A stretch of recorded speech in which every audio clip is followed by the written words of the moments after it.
every business, most business, it's a people business. You have to deal with people. You need to figure out how to build a relationship. And I think the same holds true today.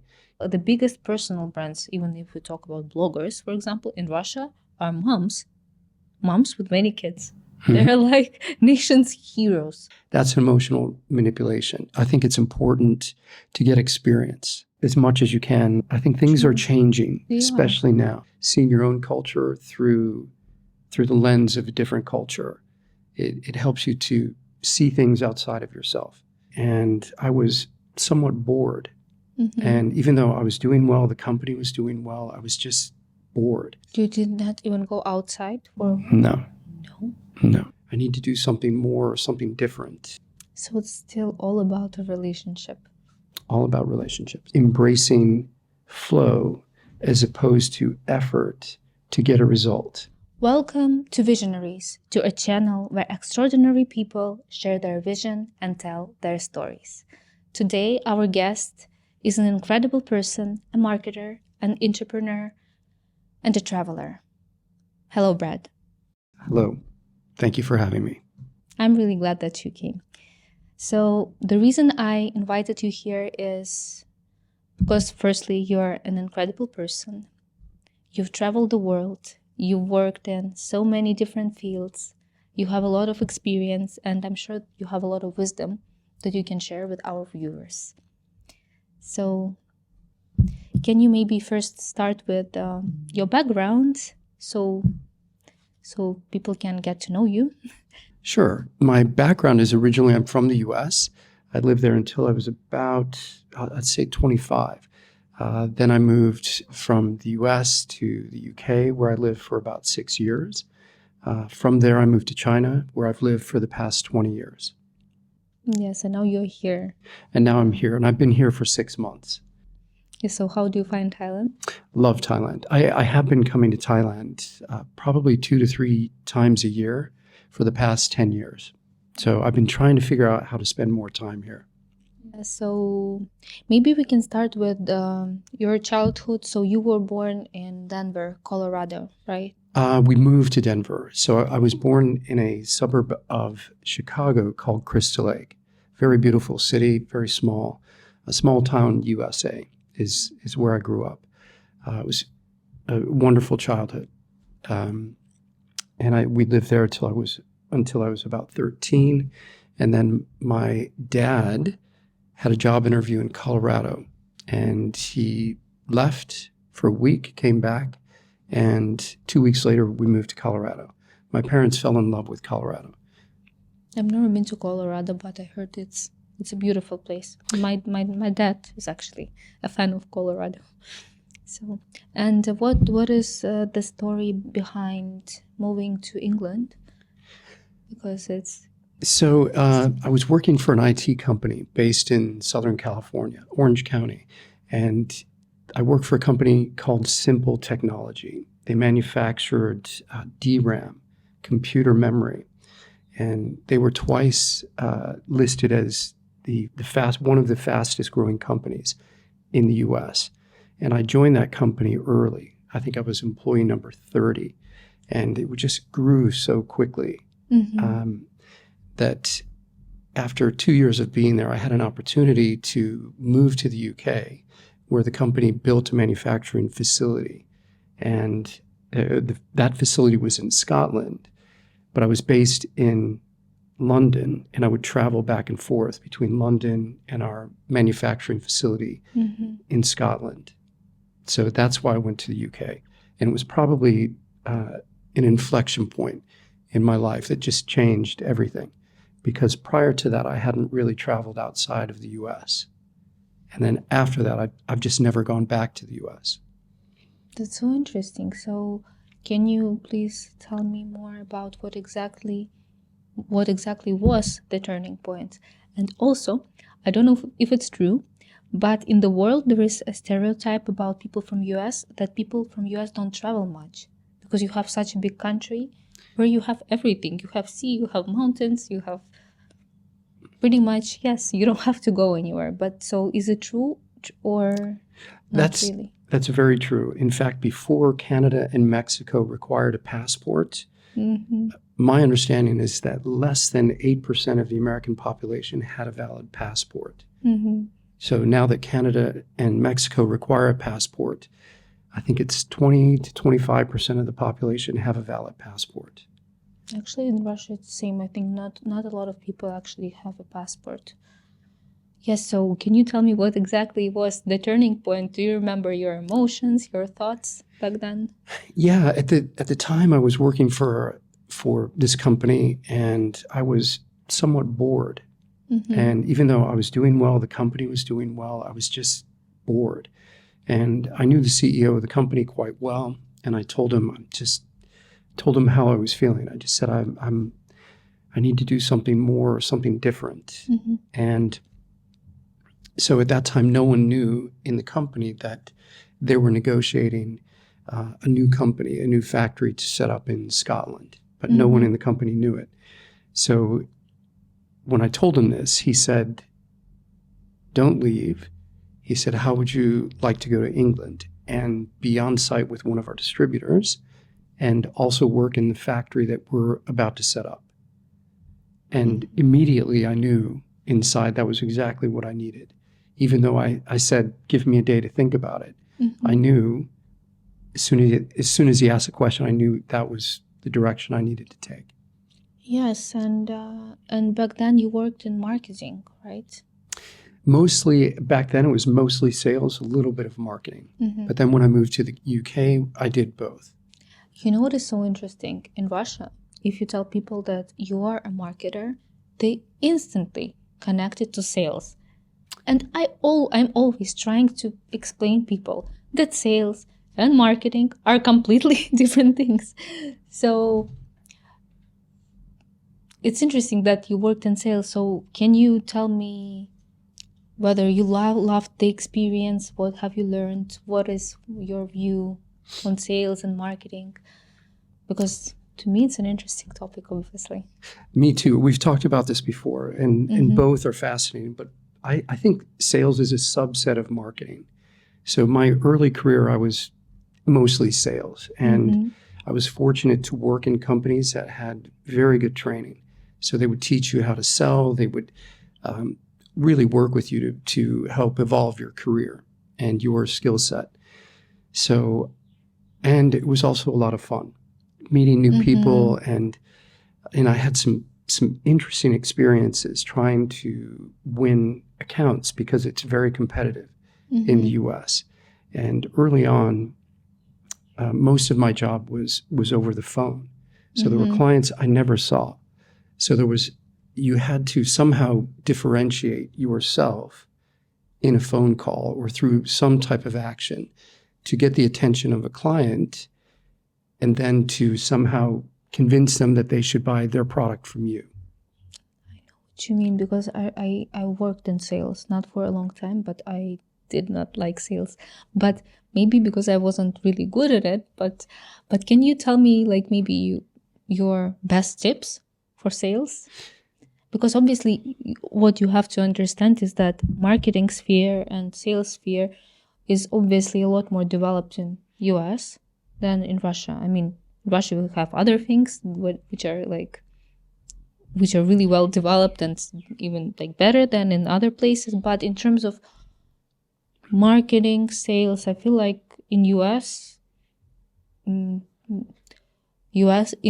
sphere is developed the most, because all the film companies come from US, all the media, and generally it's the stereotype that if you imagine media, you imagine US. So yeah, that's a great question. In the US, I think at least even now they're innovative. A lot of innovation comes out of the US. Back when I was in sales, this is in the late 90s, and the computer industry was exploding. So I was really in the right place at the right time. And one of the best tips, since you asked for a tip, is at the end of the day, every business, most business, it's a people business. You have to deal with people. And you need to figure out how to build a relationship. And I think the same holds true today.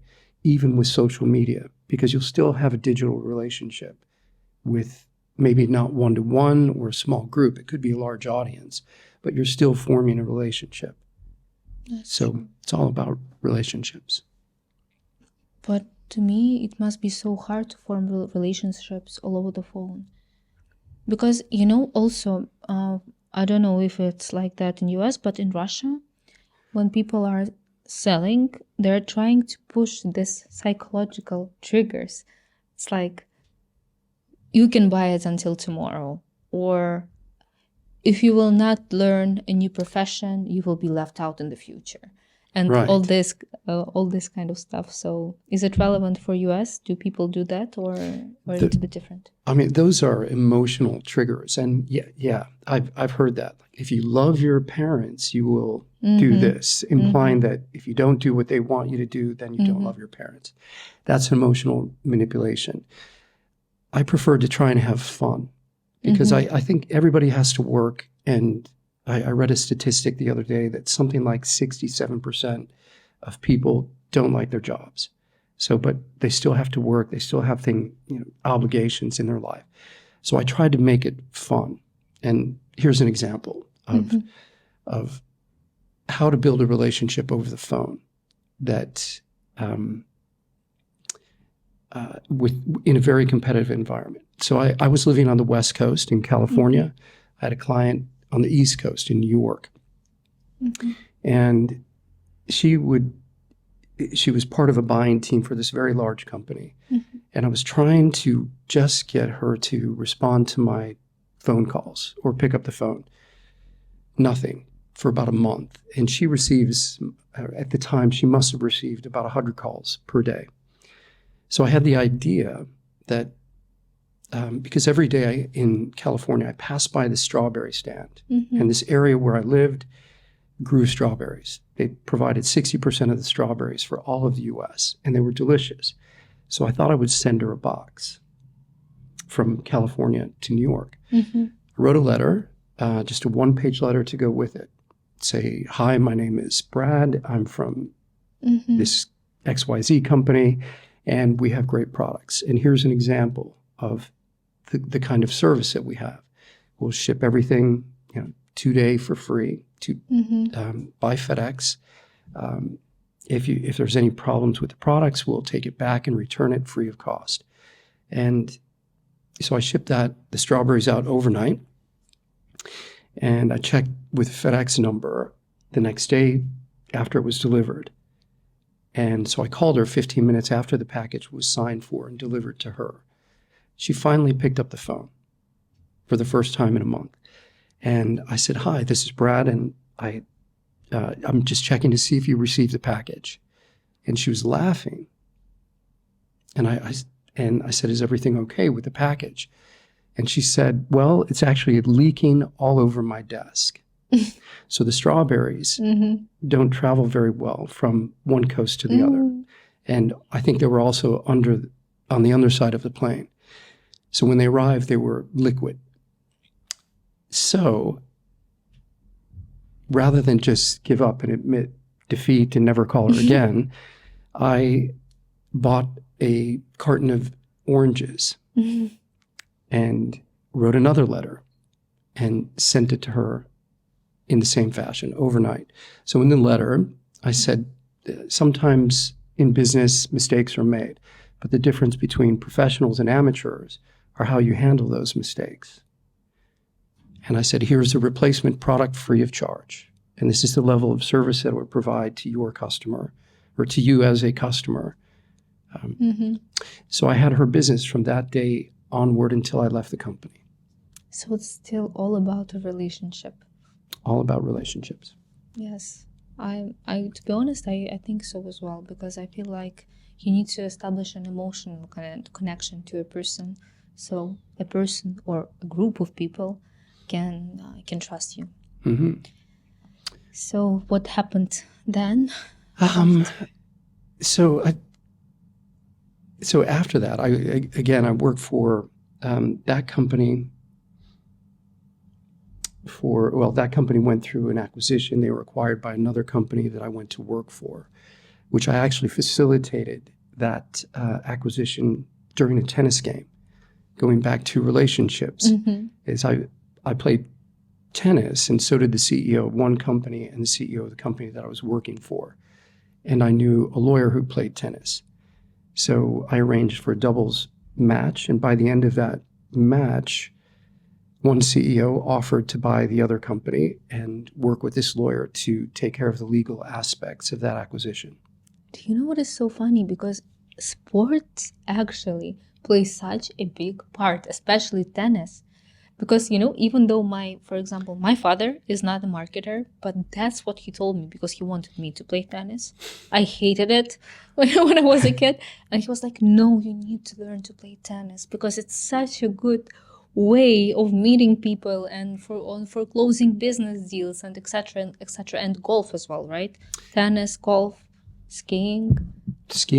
I agree. And I think sports, you're able to see a different side of a person because when you just work with them, you just see their work persona. You see a small part of who they are. But when you play a sport with somebody, you really get to know them. They reveal more about themselves, their sense of humor, how they think. It's another aspect of a person to get to know them and a way to get them to know them outside of work. So when did you decide to move to China? So what facilitated moving from California or leaving California was I had an opportunity to move to the UK.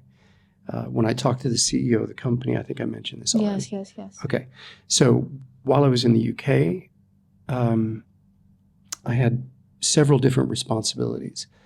One was to set up a sales and distribution network for Simple Technology, which is a computer DRAM manufacturer. So my job was to set up distribution throughout Europe and help with the creation of a manufacturing facility in Scotland. So within 6 months, I filled up my passport. I was traveling a lot, and then I had to do a lot more than just sales. So, for example, a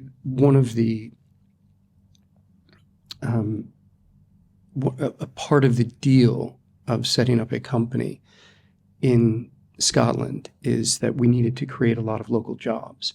So we had to interview something like 500 people, but there were only 3 of us at the factory at that time to do HR and to set up a system to interview 500 people.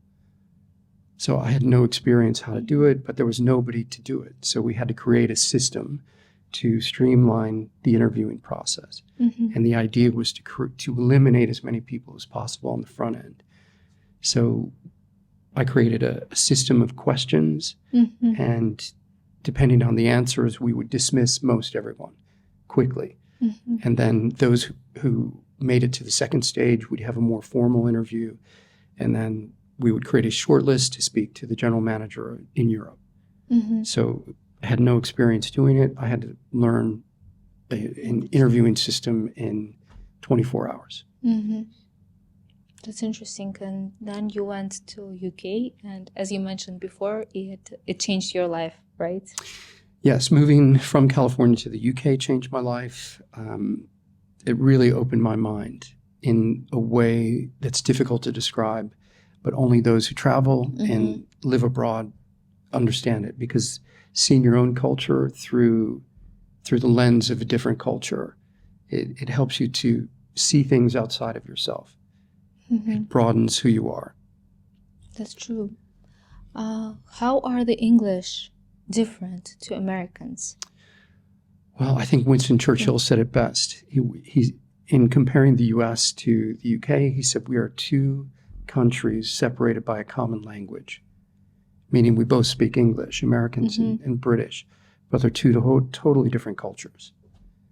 Yes, with me, I feel the same way. I feel like Canadians, Americans, Australians, and English are 4 completely different nations, completely united by the same language. Yes, but in terms of mentality, you can still feel the difference. It's very different. When oddly, when I first arrived in the UK, I had some difficulty understanding the language, even though it's English. There were expressions, a way of talking, the pace, the tone. Some of it I couldn't quite understand, so it was different to get used to that.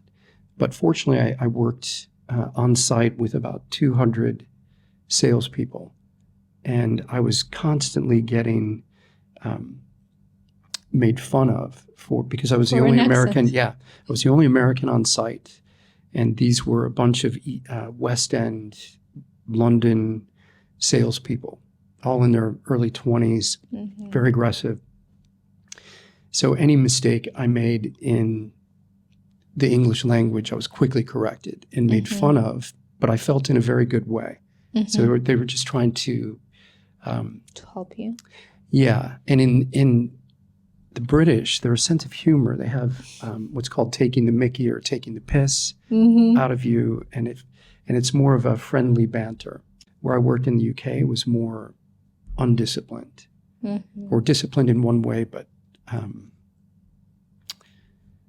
very wild In another. in another. Yeah. And then you decided to expand your experience and you decided to move to China. Of all things, yeah. And that's interesting because to me, China is a completely different world, even though I've never been to China. I'm really fascinated by China, but it's hard for me to imagine what China is like. So can you please talk more about it? So what was the story behind you moving to China? How did you make the decision? Sure. It was, so I met a girl while I was working in Cambridge at the time. I was working for an internet startup company called Netcall, and they were a precursor to Skype. So, but they had difficulty monetizing that technology. I was in Cambridge one day, and I met this girl who happened to be Chinese, and she was studying her postgraduate degree at Cambridge University. So I met her, and we just started occasionally having coffee together, like once a month, or we go out to dinner. And we did that for about a year. And then we started seeing each other more often, like once a week. And then she moved to London to finish her graduate school at the University of London. So, and then we started to get a little more serious, and that was in 2001. And I was working for another startup company that managed websites, and it was during the .com boom. And so everything it was like the Wild West of. Can I ask a question about that time? What did it feel like to live in a time and actually experience it in a full way? Or the time when internet exploded? Because with you worked in IT. Yeah. I remember the internet, but for example, me, I was young and my parents were not also really into internet. But for you, it must have been crazy. It was, I have to say, it was both exciting and overwhelming at the same time, because the technology was something admittedly, I didn't fully understand it, but I was expected to be able to sell it. So I had to understand the technology to a certain degree. And I think most people at that time, because the internet industry was growing so quickly, it's kind of like Bitcoin is today, or cryptocurrencies.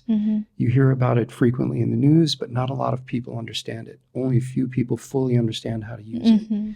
So back then, using the internet and hosting websites and growing e-commerce, that was all very new. Today, it's an established business. So back then, it was quite exciting but overwhelming, because I just couldn't get my head around the technology completely. Yeah, like I can imagine, and especially when you have to sell it to a person who knows nothing about it, and you have to explain it. What is it about? It must be really hard. It was, but fortunately, we had a team. So although I would be, it's like a basketball team. You have 5 players, each with a different specialty. So you'd have a group of people meeting with a client. They have their team, and each person has their expertise to come together and try and figure out the problem. So it's problem solving. And again, going back to relationships, my main job was to build the relationship with the client while the rest of the team works on the IT and really providing the solution. Interesting. Okay, and what happened next? Okay, The story. Yes, so that company, I was very early to that company. I worked there for 1 year. They went from 30 employees when I joined to 150, and then back down to 30 within 1 year, because as quickly as the internet was booming, within a month, the internet went bust, and the stock market, I think, lost close to, I think it was $1 trillion, excuse me, was written off of the U.S. stock exchange as a direct result of the bubble bursting. So the company went bankrupt, right? Went not bankrupt, but they had to they went through 3 waves of layoffs. So I survived 2, and then I was suddenly laid off in London, trying to figure out what to do. And in the meantime, my girlfriend had to go back to China. She had some family issues she needed to resolve. And then I decided to, and we were already talking about where we might want to go next, because we had decided we would probably get married. So we were trying to figure out what the next move was, whether to move to the US, maybe move to France or China. So it seemed at the time the writing on the wall was directing me to China. So I'm not sure I chose it. It just presented itself. Were you scared? What was the feeling before you went? Mixed feeling. I'm not sure I was scared. I felt more thrilled. I felt excited about an opportunity, about something unknown, to explore it and to learn more about it. I'd never been, and it just seemed like the right direction at the time. So it was another inflection point. Interesting. So where did you go first? To Beijing. So we got an apartment, a very nice apartment, but a little bit outside of Beijing. And it turns out that it was across the street from where the new Beijing Olympic Games Village was. So we lived in that apartment or that development for maybe 8 years. And then we started a business together. And what is Beijing like? Is it? A lot of people. It is, I think unofficially there is something like 18 to 20 million people, but officially I think the population is 14 to 15 million people. And before that, it's the biggest city that I've ever lived in terms of population and just size. And it's difficult to explain the scale and the size of Beijing to people who haven't been there. It is. Is it more modern or? At the time when I moved there, it was growing at a scale and a speed economically, because it had just, in fact, the week that I arrived, Beijing had just been accepted to the WTO, and they were accepted as the host of the 2008 Beijing's Olympics. So those 2 things happened the week that I moved to Beijing. And behind those 2 events, it really drove economic development for 20 years.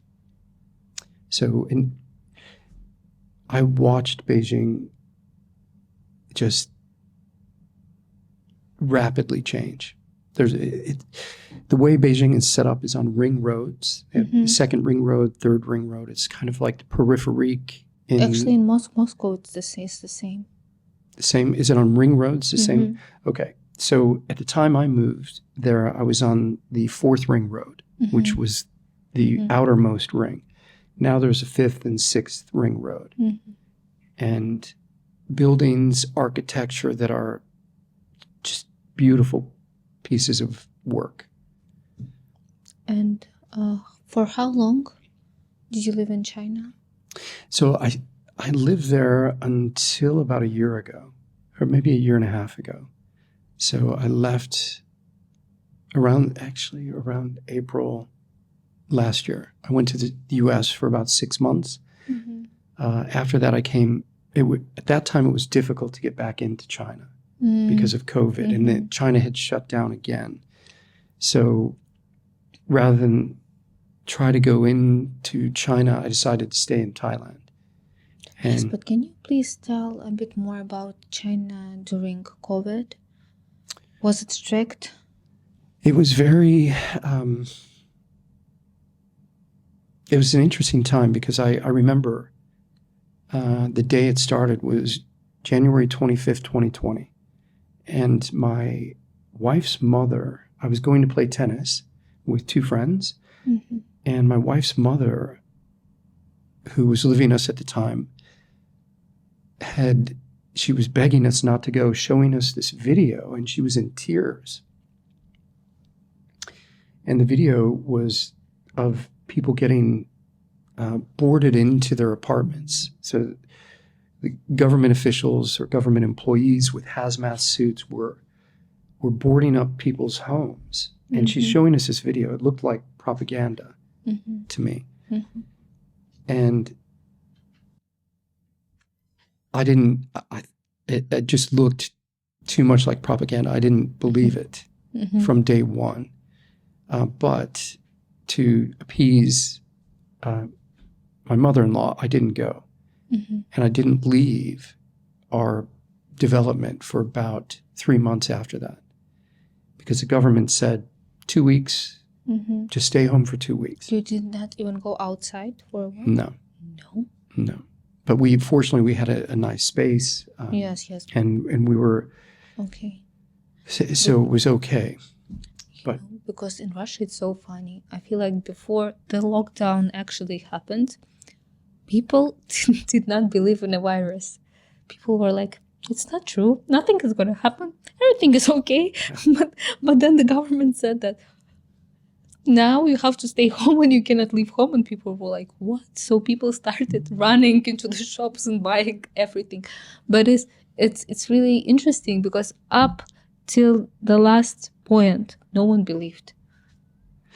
So I think it was the same thing until government. When did Russia lock down? I think 8th of March. No, after the 8th of March. 8th of March. The U.S. and Europe shut down in March. China was January, and they said only 2 weeks. And then after that, another week. Yes. And then another 2 weeks. It was like that as well. And this went on for about 6 months. So it was a strange time. No, but in Russia, I think only 3 months.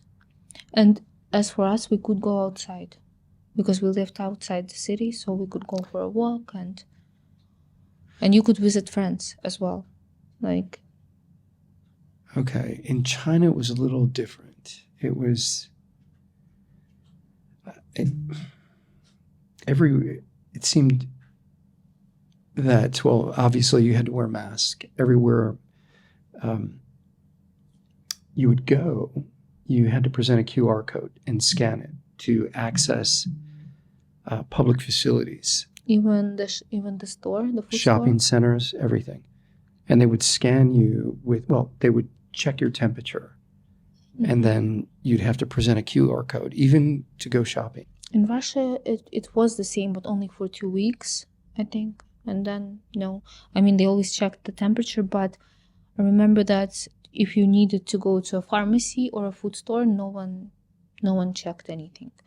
I mean, because not many people, I guess, wanted to get a QR code, but if you wanted to enter a shopping mall, you had to show a QR code, but it only lasted for 2 weeks, I think. Okay, it lasted in China was a lot longer. So, and during COVID, I don't think I'd left for 2 years. And so it was just really intense. Yeah, and a prolonged lockdown.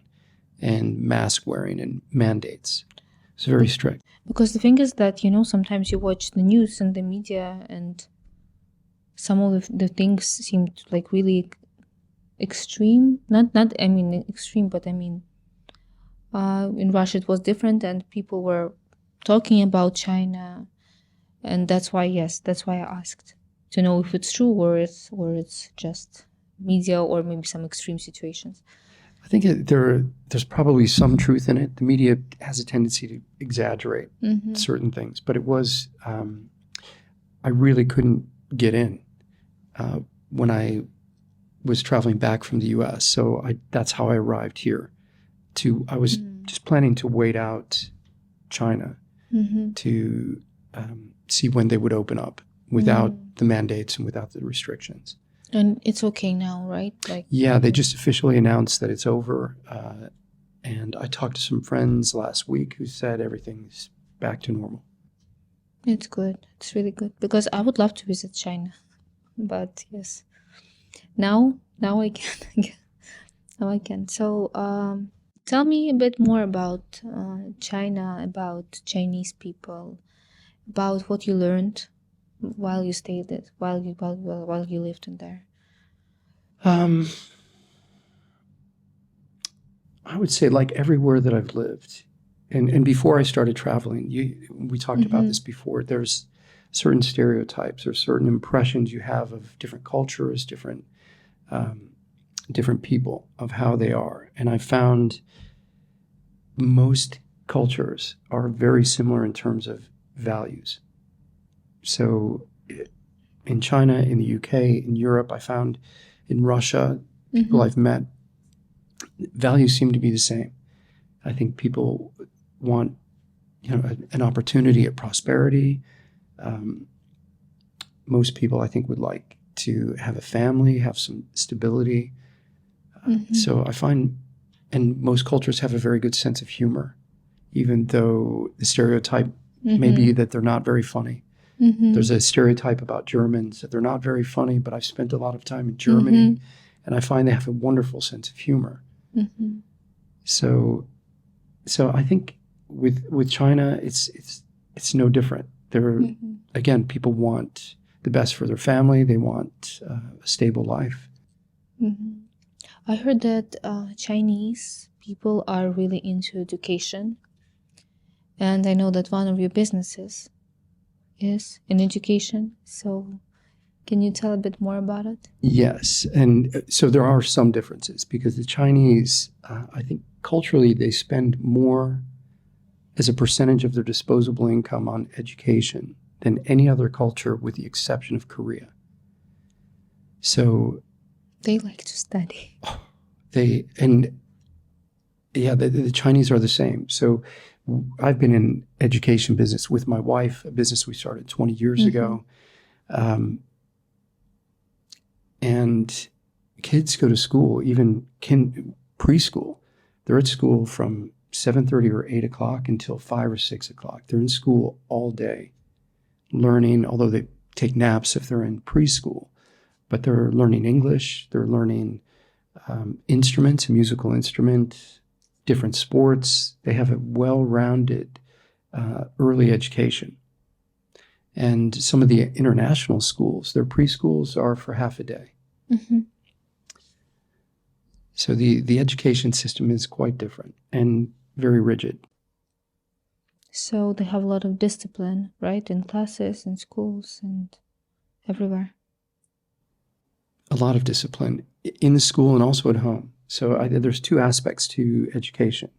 The school's education, their responsibility to provide an academic platform for the kids, and then they have family education, where they learn family morals, family values, etiquette, things like that. So, but a lot of kids, not necessarily in our school, but many kids who go to public schools, they have a lot of homework at night. So what we found is that it's important to have balance. So not to be overwhelmed with school every waking hour. It's important to do something other than study. That's for sure. For sure. just to have some recreational time. It's important to have that balance. Yes, because when I read articles about China, I got an impression that they are studying all the time and that its education is also quite expensive. I mean, if you want to get extra curricular education that universities are expensive. So that's why I'm interested if it's true. It's true. And after school, so kids go to school all day long. They study all day. Then they have extracurricular activities. Piano or violin, those are the two instruments of choice, or sports or language learning. For one reason our schools did really well is we offered English inside the school As a first language, as the main language. as a second language. Oh, as a second Yeah. language. So we offered that with foreign teachers. So we had, I think, about 50 foreign teachers teaching English for students age 2 all the way through 18. So if a student started at our preschool at age 2, by the time they were 6 years old, they were bilingual. They were usually conversational in English. And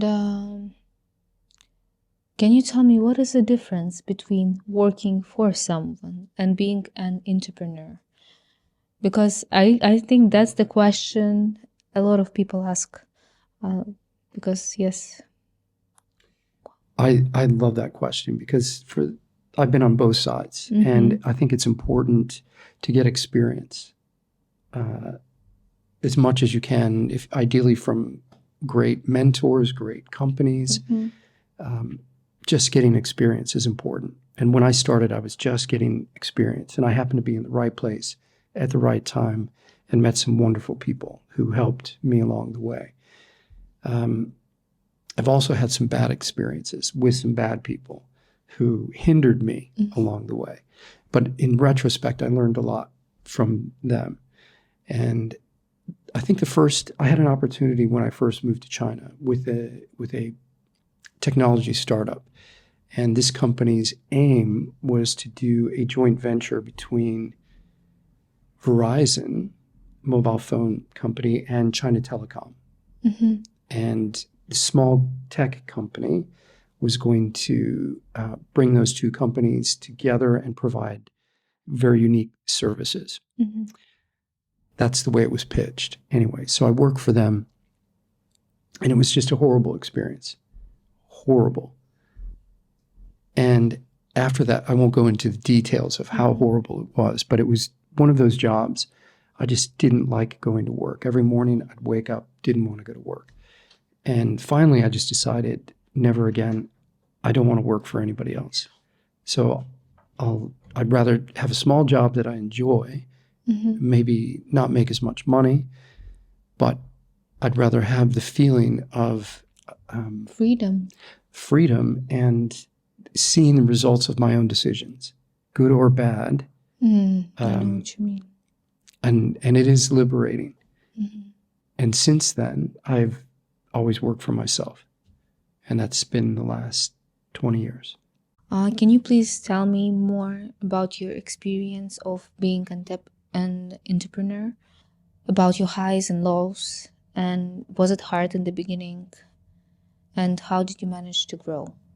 Sure. To answer your question, was it hard in the beginning? Yes, it was. We worked 24/7 every day, 7 days a week. We didn't have a holiday for at least the first 5 years. We just focused on the business, and we knew nothing. My wife had a background in business and Chinese archaeology, and I had a business background, and neither of us knew anything about education. So we had an opportunity to acquire a school that was near the near our home and near the Beijing Olympic Park. And we rented that school. But when you receive a school in China, it's just a shell. You have to decorate it. You have to do everything. So we had to hire contractors to do light construction. We had to hire a headmaster, staff. everything. And this is one of the largest preschools in Beijing with a capacity of 1,300 students, a preschool. It was enormous. And That's a really big school. it was, yeah, most schools for preschools in the US, the average size, a large school would be 200. And I think that's about the maximum. And this is 1,300 students. So we had to do everything from the beginning, write curriculum. I wrote an English curriculum to teach our teachers how to teach English as a second language. No experience doing that. So, and I built out a curriculum which later became the basis of our proprietary English curriculum, and now is in print.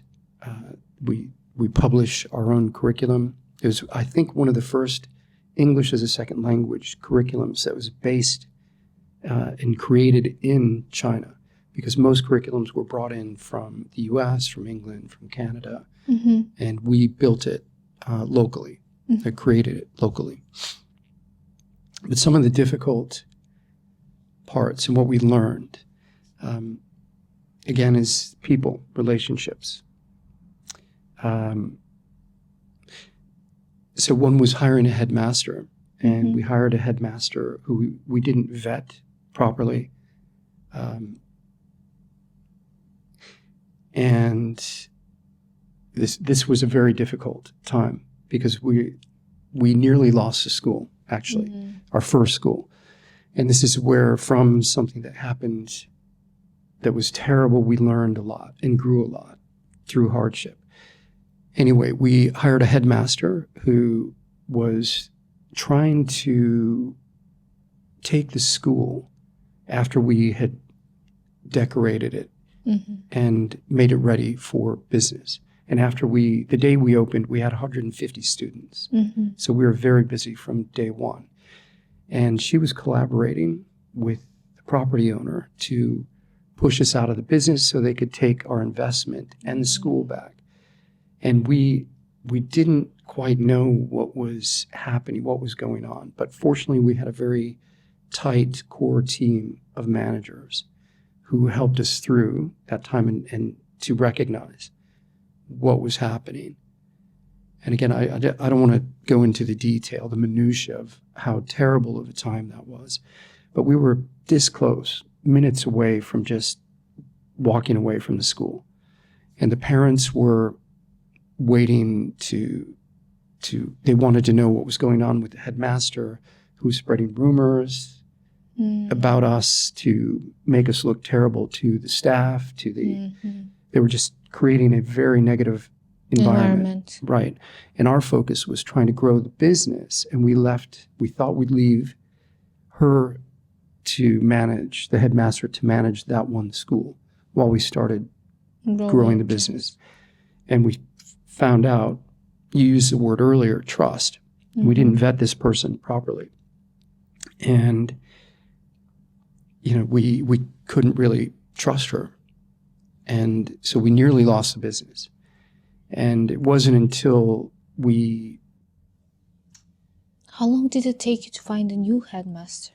Well, what we did was we hired two headmasters. They were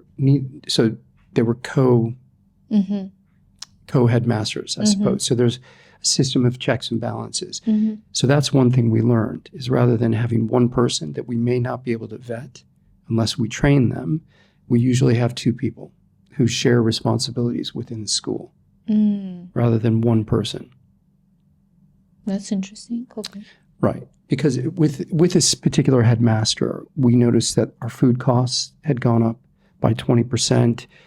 Some other operational costs had gone up. And what we found out, basically, she was building her own network, and she was collecting percentages from all of the suppliers. And then...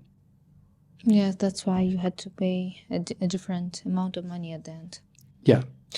So unfortunately, that was a hard lesson to learn, but it was also an important one, because what we learned from that was how to vet more properly, also to set up the structure within the schools that would work more efficiently so they're stable. Schools must be such a hard business, education in general, because there are so many people involved, and there is so much responsibility put on a school for the safety, for food, for everything, for the results. It's a lot different than IT, and you're right, because you have security, and at the time there was, early on when we started it, there were a number of preschools that had some break-ins, some attacks, some truly tragic things happened. So you have to take security seriously, and parents are very demanding, especially Chinese parents. I think you've heard the phrase "tiger mom." No. It's an expression to describe Asian mothers who are just demanding, and they're always there pushing their children incredibly hard. So there's a nickname that was developed, and I think there's even a book called Tiger Mom. Interesting. Written by a Asian daughter who went to Harvard, very successful, and the book is about her mother. So, but there's a lot of parents who they have enormous expectations of their children because they have a one-child policy. But not anymore, right? Not anymore, but at the time when we started, China had a very strict one-child policy. So, I have many brothers and sisters, and my parents, by the time I was the youngest, by the time I came around, they were very relaxed. But you have Chinese parents that they rely on the success of the child. Then, according to Confucianism, they have a concept called filial piety. It's where the grandparents raise the grandchildren while the parents work, because the parents are usually in prime earning, at a prime earning age. And that system has been in place for 2,500 years. So the children are very important because they are expected to take care of the family when they get older, especially boys. So there's a lot of pressure on children. And still, right? Still. So there's a lot of pressure on young men and women to work hard, be very successful, so that then when they get older, they can take care of the family and the grandchildren. This is so interesting because in Russia, I feel like we also have a cult of children. But people are not really, at least I don't feel like people are pushing their children too hard. It just feels like people are building their world around children. Even like the biggest personal brands, even if we talk about bloggers, for example, in Russia, are moms with many kids. They're like nation's heroes. Nation heroes, you're right. And it's really interesting. But is it different now? You said there's a cult of children now. Yes. But I think it was different for you growing up. It certainly was different for me growing up. For me, it was a bit different. I mean, our parents, at least my parents, they spent time with me, but they worked a lot. I didn't have my grandparents near me because my grandparents are and were from a different city. But I had babysitters and people who helped taking care of me. But with our generation, our kids are always with us. I don't know why, but when I looked at the circle of generations, I realized that yes, our generation, like my people who are my age, are the generation which is crazy about kids. So that's why, yes, in Russia, some people have like 4 kids, 5 kids. So not the case in larger cities. I don't know many people in Moscow who have like more than 2 kids, but no, actually I do. I know people who have 3 kids. It's just economically. Even in my friend group. I think I come from a family, we have 4 kids. And I think it's difficult to have 4 kids today. Economically, it doesn't make sense. But in Russia, they pay you to have kids. The government pays you? Yes, the government pays you. A one-off, like, lump sum? Or honestly, I never took money for that, but I feel like, yes, when you have a kid, you get paid. Especially, I think it starts with the second kid. because the government wants the population to grow. So that's why, yes. And once you give birth, they give you a lot of presents. You receive like a lot of like baby stuff. So and you can also get food for free as well. It's like we have like these special kitchens where they cook food for kids, and mothers can come and take food, like like this baby food. Right. Yeah. So yes, that's yes, I feel like that's because the government wants population to grow, at least officially, but they really do pay money. That's a good idea. In China, it's different. I think we talked about this before we started, but families are different. Now, even though you can have more than one child, I think especially in larger cities where people have a higher education level, they're waiting longer to have babies. I think the average age of a woman having their first baby in Beijing and Shanghai is now 32. But it's okay. It's not. Well, it used to be, when I first arrived, it was more like 24 to 25. So within 2 decades, the difference is significant. No, but it is really expensive to have children, so it's understandable. Yeah. But I also heard that many women in China don't want to become mothers anymore. That before, yes, people used to want to create families, but now not really. And I don't know if it's true also, but I think there's a lot of women who are opting out of having children. But still, there's a strong sense of having at least one child. And I think the pressure is coming from the previous generation, putting pressure on this generation to have a baby, start a family. And I have colleagues whose mothers would call them every day. Do you have a boyfriend? Yeah, this is because I was in education. Russia we had a lot of young. Russia is similar in that sense. Same. It used to be, at least. I never had that pressure growing up, but yeah, because you see, it's a different mentality, and it's so interesting. No, because in Russia, many women say that once they turn like a certain age, their parents start calling them and asking them when are they getting married. But I mean, now it got better, but still, yes, you hear that quite a lot. But with China, it is also really expensive to have kids, right? Because the cost of education is really high, and the competition to get a good job also. Yeah, it is. It's extremely competitive. One of the most competitive environments I've seen. Beijing, especially Shanghai. Shanghai is even bigger than Beijing, and it's just so many people fighting for a finite number of good jobs. So you really have to have a great education, come from a good family, because companies offering these jobs have a lot of options. So it's a competitive environment. Interesting. So did you manage to learn Chinese while you stayed there?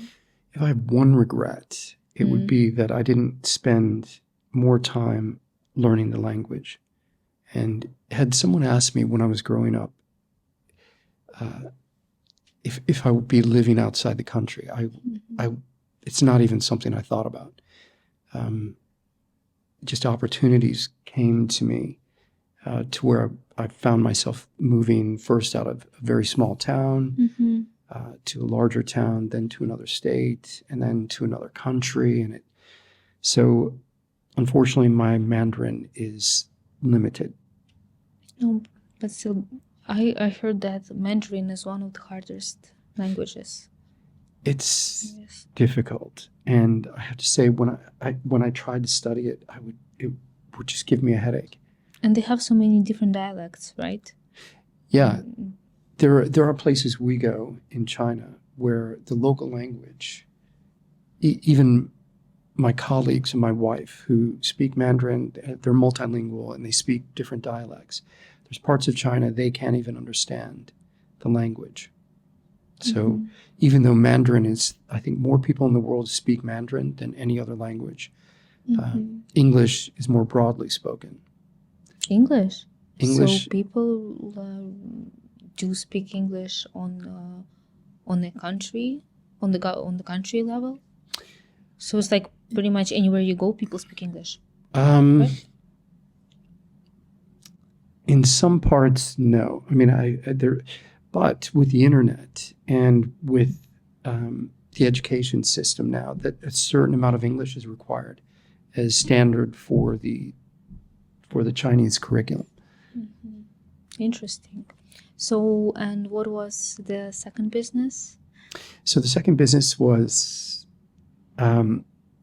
medical device manufacturing, but that started from a business that failed. So I had a Chinese business partner, and I had exclusive rights for a dental product to bring in to China. So I signed an exclusive agreement with a manufacturer to distribute the product in China. But I needed to find a distribution partner in China, and a friend of ours introduced someone.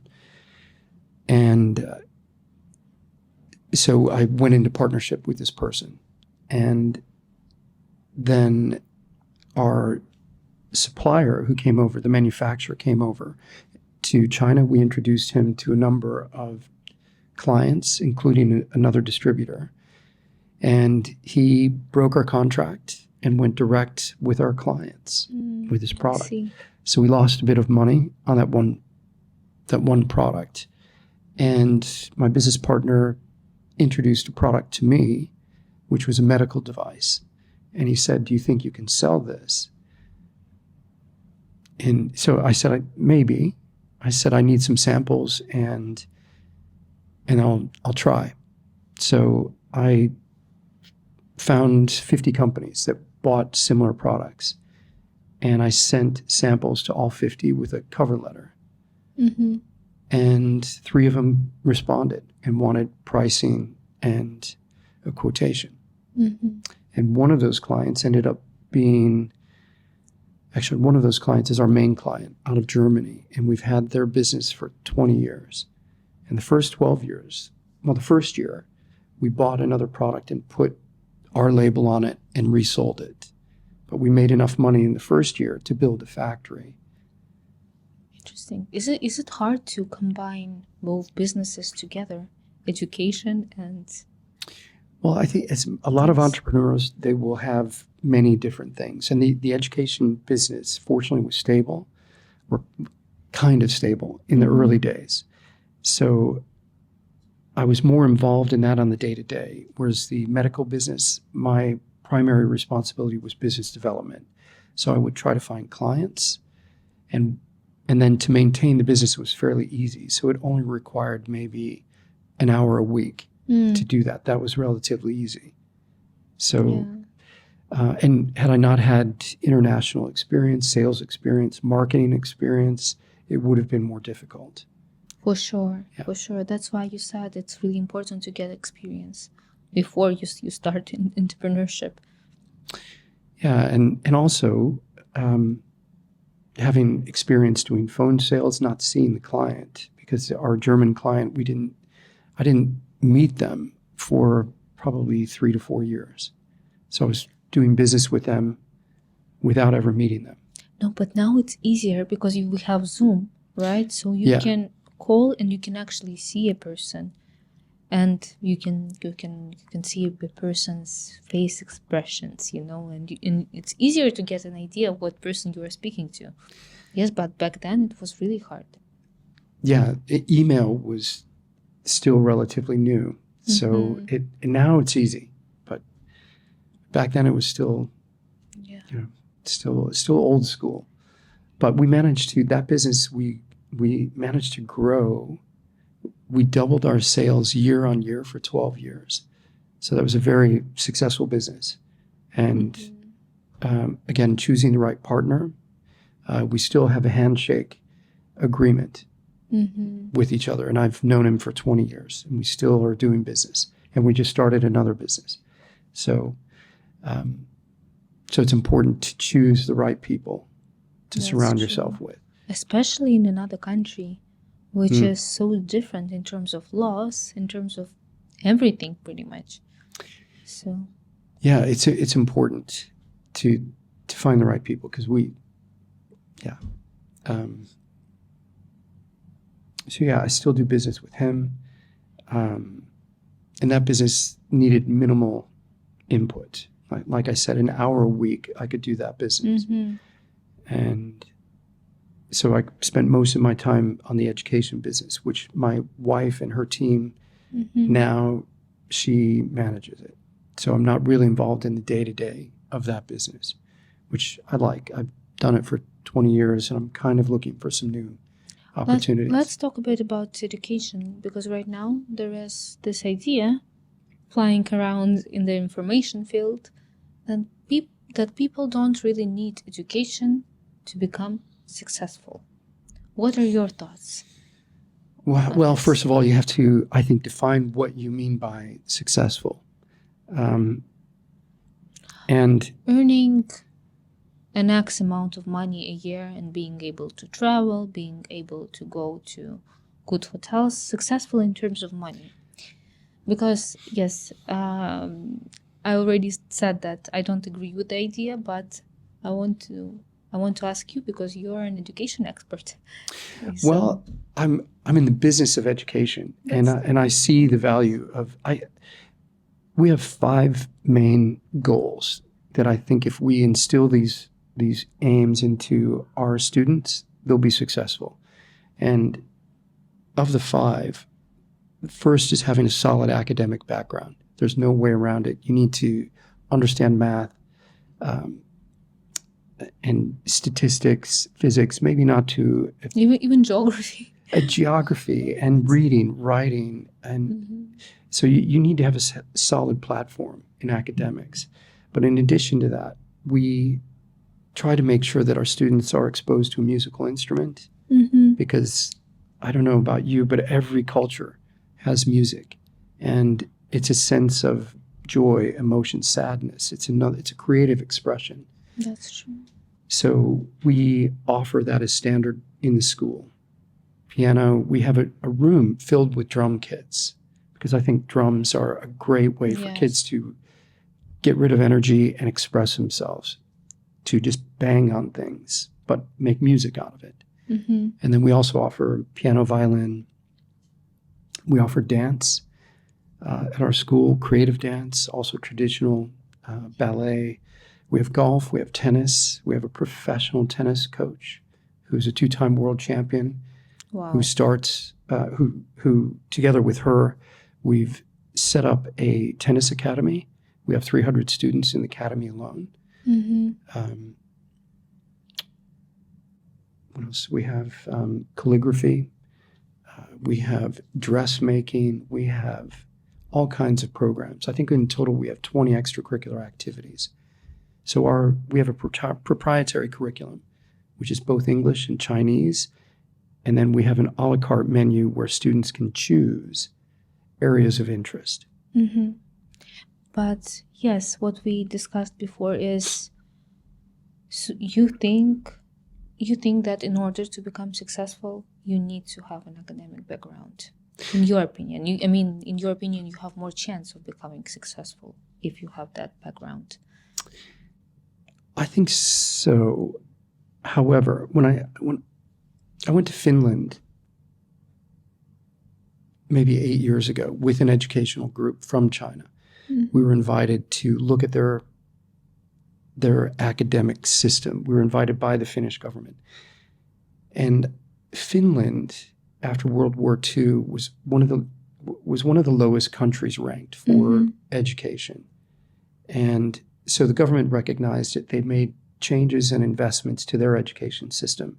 And for the past 10 to 20 years, they've been ranked number 1 or 2 every year with their education system. So one difference they have is they have a lot more freedom in their education. It's not so disciplined like China, like we discussed before. Chinese education system is very disciplined. Finland was much more creative. Kids can choose their curriculum. They're much more involved in the decision making of their decision or of their education. Yeah, it's a good thing. And they also recognize early that not everyone is cut out for higher education. So they have a very strong program for higher education and for further education, more vocational. But what can you do if you didn't get a higher education? Well, in that country, there's still a lot of still a lot of jobs that are vocational jobs, like heating, for example, plumbing, for example. And there's an excellent program in the U.S. called Dirty Jobs, and it's about jobs that nobody wants to do. But people who are taking those jobs are making six figures, in some cases 7 figures. They're making very good money, a good living. So, and there's an entire television program based around that. So there are a lot of jobs that pay good money that are further education.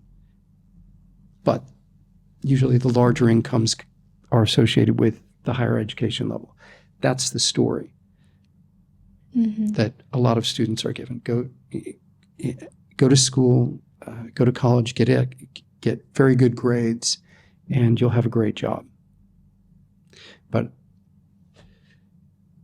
I'm not so sure. I think things are changing now, especially now. In that a lot of students in the U.S. especially, it's expensive. I don't know about Russia, but in the U.S. not as expensive as in U.S. I think it's like 3 times less expensive, but still a lot of money.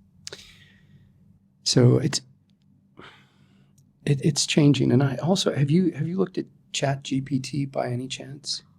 Yes, but honestly, I don't like ChatGPT. I tried using it in my work, and I don't like the text it writes. I feel like they're basic. It's basic, but have you tried the paid-for program? Yes, it's. I use the one that is paid for. Okay, there's some. I mean, it's good, but it's to me, I personally like it better when I write myself. I don't know, but it's not deep. Do you know what I mean? True, and we talked about this earlier. Like if you had a template for some of the things you're working on, and the reason I asked that question was based on a recent experience I had with writing a business plan. So normally I write it. I write a business plan from the beginning, and it usually takes time, like a couple of weeks, to get the look and feel I feel comfortable with. And out of curiosity, I tried ChatGPT, and I asked the question, can you write an executive summary on this particular business in Thailand and include import tax, everything? So I gave it specific parameters, and it wrote a business plan, an executive summary of a business plan in 3 seconds, which normally would take me about a week.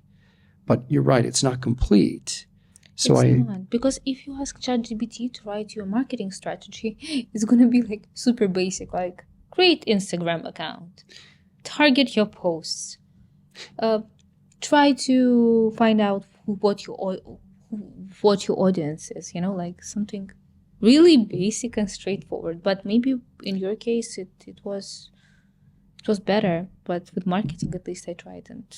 Well, it's not as detailed as what you showed me before, but my point was, or is that just to get the basic structure, the fundamentals of it would take a week, but it took a few minutes. Not even that; it took a few seconds. So it's not a finished product, but it saved me about a week, and then I would customize it after that. So I would take the basic structure and then customize it to what I needed for this business model, and then added financials and added the marketing strategy. But it saved me time. And I think it's early days. That's true. AI is going to develop a lot. It's changing all the time. There's an excellent YouTube video with Jordan Peterson. And he made me think about the future of education, especially after COVID, because we had to lock down in China and figure out a way very quickly how to teach kids remotely from home. So we used Zoom, then we moved to WeChat, and I think that's the future of education too, is remote. Yes, in Russia it's a really big thing. A lot of people are creating education courses, and in Russia they're selling like crazy. A lot of people are buying those courses, but for at the moment, not all of them are good quality. Many of them are not really good, but yes, and I even heard that the government right now is going to start to monitor those courses, because yes, they were just selling uncontrollably. Well, I think like any new market, and there's a rush to bring a product to market, and not all of them are going to be good. So there will be fallout, and then there'll be a few decent products left that expand. So that's an area we're investing in. Like at one of our schools, we have a green screen for teachers to create their own presentation in a course. It's really fast. I've never seen it before used in this environment. But for example, we have our physics teacher would present in front of a green screen. He'd have his presentation projected onto the green screen, and he would teach from a room like this to our students. So yes, the future of education is changing, and it's really interesting. And maybe in the future, kids are gonna get educated wearing 3D glasses. Like how is this glasses called? Like an Oculus, and we have that too. We just opened a museum near Shanghai, but it's not it's an educational museum for kids to learn. It's called a Children's Educational Museum. And we have rooms filled with Oculuses where kids they'll put on an Oculus, they'll either play a game or they'll interact with an environment or something. But they're learning virtual reality, augmented reality, and also programming. Interesting, because I'm really into that stuff, because I love design and creating a virtual world. Just the idea of creating virtual world is a new type of experience, a new type of how do you say that? A new type of artistic experience. An expression. So, yes, an expression. Again, it's another. I think things are just happening so quickly. So many industries are being presented, and metaverse is another one that I think we'll see where that goes. Yes, so maybe it is time for us to finish. Conclude, okay. Conclude, yes. Yeah. And I want to ask you a very last question. Can you give me your conclusion on what have you learned? Because you've traveled so much. You've lived in 4 different countries. You've lived in the West, you've lived in the East, you've lived in Europe. So what can you tell me? How traveling made you different and living in different countries? What effect did it have on you? Patience. If I could use one word, it would be I'm more patient. I don't know if that comes with age or experience or both.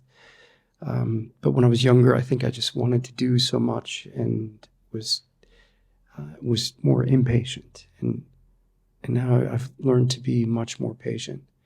And in Chinese, there's a term called Wu Wei.